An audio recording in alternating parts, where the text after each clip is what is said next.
एक काम करते हैं, शो की शुरुआत करते हैं। और वीरू, आज तो हमारे पास थोड़ा सा ग्लोबल क्यूज़ भी थोड़ा मर्की है, हालांकि हम थोड़ा कम ही रिएक्ट करते हैं उनको। और टेक्निकली जो जिस तरीके से आज ग्लोबल मार्केट जो जिस तरीके से यूएस मार्केट ने रिएक्ट किया फ्राइडे को, वो टेक्निकली हमारे लिए पॉजिटिव है, क्योंकि उससे एक सेंस वापस बनेगी कि शायद डोनाल्ड ट्रंप साहब की जो स्ट्रैटेजीज हैं वो बैकफायर कर रही हैं। और शायद कभी ना कभी, हालांकि पिछले कुछ डेटा पॉइंट्स ऐसा लग रहा था कि सब कुछ ठीक है, लेकिन अब डोनाल्ड ट्रंप साहब ये भी कह रहे हैं कि मैं नया फेड गवर्नर ले आऊँगा।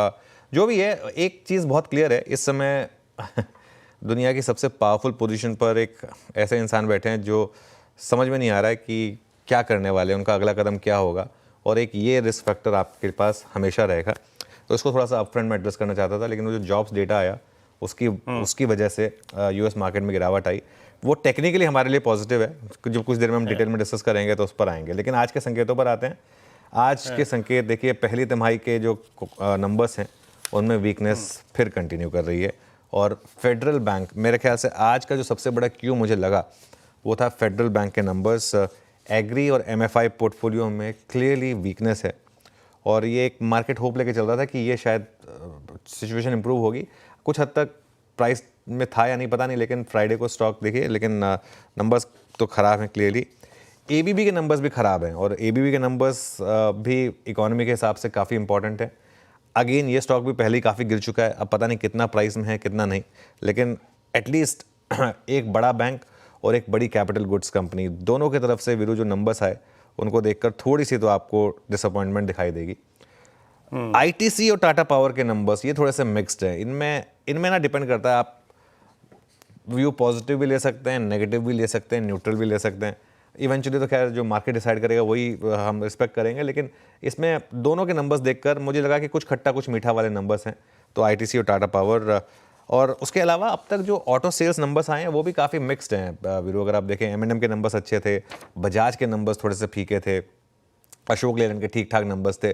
आई थिंक ये एक और बड़ा क्यू होने वाला है। अब इनफैक्ट आगे जाते हुए यही बड़े क्यूज़ हैं आपके लिए, जो ऑटो सेल्स के नंबर्स हैं, हाई फ्रीक्वेंसी इंडिकेटर्स हैं, यही सबसे इंपॉर्टेंट हैं।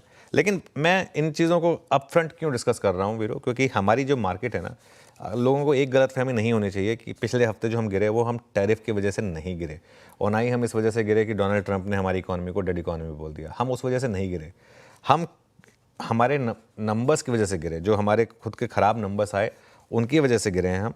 और अब अगला हमारा क्यू जो होगा वो होगा आरबीआई पॉलिसी, जो ऑब्वियसली वेंसडे को आएगी। आज से वो एमपीसी की बैठक शुरू होगी।